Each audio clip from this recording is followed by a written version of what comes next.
So here is the new project. I just traded the Rhino for this with a little bit of money on top of the Rhino. I think this one doesn't run currently. I believe it has a wipe cam load, but hopefully we can get it fixed and have a really cool side-by-side. So let's go ahead and hop into tearing this thing apart. Give you a little shot of the interior. The bottoms of the seats are ripped, but everything else looks pretty good. It's got this kind of neat cup holder radio thing. I think it's out of a boat maybe, I'm not sure. I don't know how many hours or miles was on it because I left my jump pack and the Rhino, so I have to go get it. Got some switches, looks like 4-wheel drive and headlight. Have the key, there's some more switches, I don't know what those go to. It had speakers in it, but they took the big ones out. It's an 800S with 900 plastics. Big gun exhaust. Nice tires. So I'm gonna go ahead and start tearing into this back end and see if I can get this motor out. Someone has definitely pulled the harness and put it back on before, but as you can see, here's how the wires are run. This is more for me to put it back together, but yeah, that big ball of wires surely isn't all factory, so I'll have to go through that and check that out too. I got this brace off with the, I'm assuming that would be considered a coil pack, and then I'm about to remove this here intake box right here. Now it's looking a little bit open. I did learn that I have to have a special tool for the primary clutch, and I guess the secondary as well. I don't have that, so that's gonna have to wait to come in the mail. I just drained the oil and it's completely black, but there's no metal shavings or anything in it. Got this top cover off. I'll insert a clip of what it was doing. This rocker right here moves, but nothing really happens, so I'm assuming it's a wipe cam load.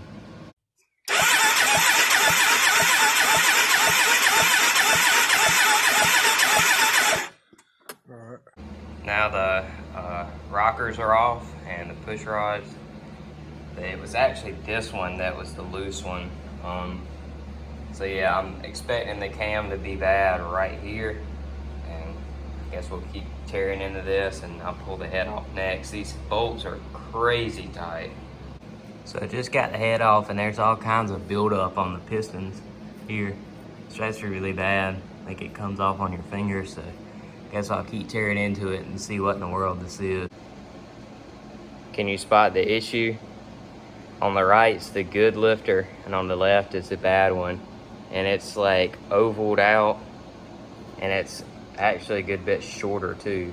So that would be the problem with the RZR. Pretty simple fix, I would say. So this is actually like a week and a half later. It's taken me this long to get the clutch off of the shaft here. I don't know if they took it off and didn't put any anti-seize back on it or what, but this little old shaft was holding this clutch right here on for like, I don't even know how long it'd probably been on there, but it was completely stuck. Here you can see how destroyed the belt was. It's not even any of the teeth or whatever you call it on the top of it. Now I just got the secondary off. It wasn't near as hard as the primary, but I still had to use a pretty big puller because it was rusted on the shaft. But now I'm gonna try and remove this back cover. So I just got the cover off, and they had used a bunch of like silicones, I guess, seal it from the water. So that was quite aggravating to get off. Did find a quarter sitting there on the transmission, so I guess it's paying me back already. So I'm working on these bolts right here that go on this bracket between the transmission and the engine, and they're pretty annoying because you can't use a ratchet. You have to use like a wrench, which is taking a while. So keep that in mind if you want to do this. So now I'm working on getting the transmission out because it looks like the transmission lays on the engine and I have to pull it anyway to do a seal. So I just unhooked the shift linkage and I'm going to see where the rest of the bolts are. So the engine is now out. It wasn't near as hard to get out as the Rhino, but it was still pretty difficult. As you can see, there's a big hole where the engine used to be. Transmission's still in there. I don't really know how this is gonna work. I've never messed with Polaris's before, but I guess we'll figure it out as we go.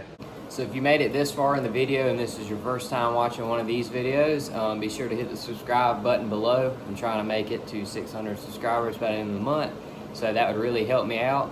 And as always, if you have any questions about any of the process that is going into this RZR right here, be sure to ask a question down below. I try to respond to every single respondable comment. Some of them I don't really know what to say to them because they don't make sense, but if they make sense, I'm gonna be sure to actually reply to you. And I'm sure a lot of you are probably sad to see the Rhino go. I was kind of sad to see it go too, but I think you and me both can agree that this is a better deal and it's a better machine. It's going to be a lot more fun, and I think it'll help me grow the channel a little bit more because there's more people who want to see these than Rhinos, and it's worth a lot more, so that's better for me as well. So I hope you can understand that. But I want to give a little bit more of an in-depth walk around now that I finally have the motor out and I can focus on actually making a video. It's got 30-inch silverbacks. They're pretty worn out, as you can see, but to me this is better because I don't want big sand paddles every time I go somewhere. It's got some pretty nice wheels. They look newer. STI, I believe is the brand. It's got the Fox podium shocks that the S had. As you can see, they didn't have a lift kit, and instead of spending $200, they decided to absolutely ruin the ride quality by jacking the springs all the way down, so that's why it's sitting so high. Super ATVRs, which I also believe are from the S model, so that's actually not aftermarket. It needs all the axles replaced. Imagine that, right? But yeah, the inside's pretty nice. The plastics have been changed to say 900 EFI, EPS, whatever. I don't have any of that, but it's plastics, so what can you do about it? A nice little rearview mirror, little side guards here. It's got 5,000 miles on it, right at it, like 500 and something, 400 and something hours, I believe. I could be wrong, so don't quote me on that. But yeah, I'm really excited to get this finished and start riding it. I've always wanted a RZR, but I've never wanted to spend RZR money. And you guys know what I had in a Rhino, so I believe this is a very, very good deal for me. As you can see, I have this belt I ordered. It's a Polaris belt. It's used, whatever. And I ordered this cam. I was reading, they said it don't get the China one, get the Taiwanese one if you're not gonna get the Polaris, which I wasn't because it was like $500 and it didn't come with lifters, and then the webcam was the same thing. So this one hopefully will be fine. I guess we'll see. Do it for science, I guess. But yeah, I mean, it's a cam. I don't know. They didn't say any of the grind or anything like that. It just said higher lifting duration. It came with some Torco cam lube, or assembly lube rather. So the next video we'll be throwing this in. So if you're ready to see this engine go back together and go back into the RZR and see the transmission get fixed and cams put in and all that good stuff, I will be making a new video hopefully in the next couple of weeks. So if you want to see that next video, be sure to hit the subscribe button so you won't miss it when it comes. I'm ordering a Wiseco kit this afternoon, so hopefully that comes in the mail within the next week. If you want to see more and you don't want to miss anything, be sure to subscribe. Thanks for watching.